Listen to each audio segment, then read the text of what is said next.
était très faible. Son principal soin était d'échapper aux leçons. Son caractère, quoique assez bizarre, n'était cependant pas mauvais. Son cœur était bon.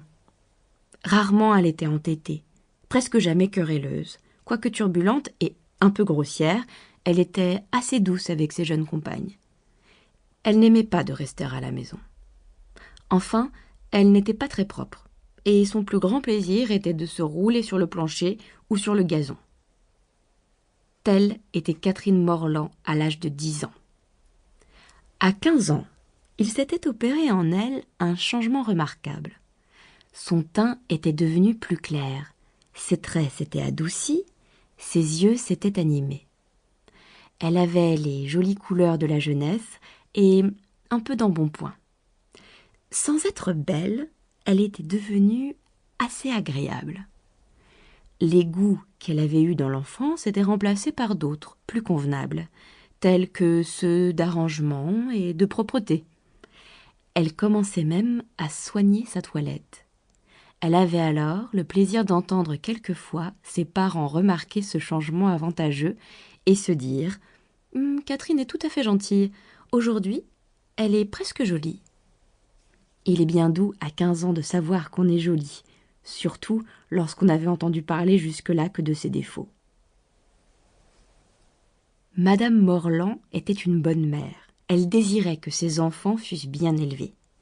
Mais son temps était tellement employé à soigner et à instruire les plus jeunes que les aînés devaient nécessairement être négligés et s'occuper eux-mêmes de leur éducation pour acquérir quelques talents.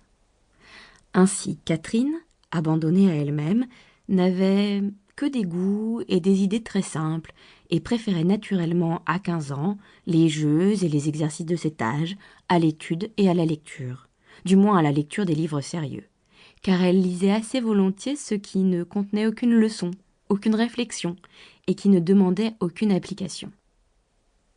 Mais de 15 à 17 ans, ce ne fut plus la même chose. Elle lut des ouvrages de nos poètes, ceux dont une héroïne doit avoir indispensablement la mémoire ornée afin de pouvoir en citer à propos divers passages. Par exemple, elle apprit de Pope à s'indigner contre ceux qui entourent le malheur de mépris. Bear about the mockery of woo. De Gray, qu'un grand nombre de fleurs naissent dans le désert, y brillent, l'embaument et disparaissent sans avoir été admirées. Many a flower is born to blush unseen, and waste its fragrance on the desert air. De Thomson, que c'est une occupation ennuyante que celle d'animer et de développer une jeune imagination. It is a delightful task to teach the young idea how to shoot. Dans Shakespeare, ses idées prirent un plus grand essor. Entre plusieurs pensées remarquables, elle retint celle-ci. Que pour la jalousie, les soupçons les plus légers sont des preuves authentiques. Trifles light as air are to the jealous confirmation strong as proofs of holy right. Que nous faisons éprouver à l'insecte que nous foulons aux pieds sans y faire attention des douleurs tout aussi cruelles que celles que le plus grand des êtres peut ressentir par une mort violente. The poor beetle which we tread upon, in corporal sufferance feels a pang as great as when a giant dies. Que les regards d'une jeune femme sensible sont comme ceux de la résignation, appuyés sur un tombeau et souriant au malheur. Like patience on a monument, smiling at grief. Ce qui était bien suffisant pour son instruction littéraire. Elle finit aussi par acquérir quelques connaissances sur d'autres objets.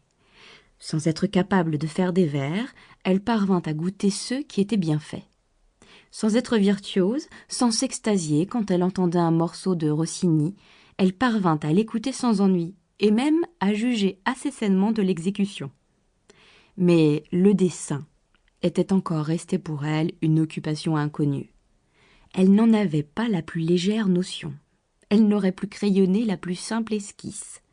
N'ayant aucune amie de cœur dont elle désirât conserver l'image tracée de sa main, n'ayant encore rencontré aucun homme qui occupât son imagination, elle regrettait peu et ne sentait nullement la privation. Pour continuer à écouter ce livre audio gratuitement, cliquez sur le lien dans la description et vous pourrez l'écouter en entier sans frais grâce à l'essai de 30 jours d'Audible.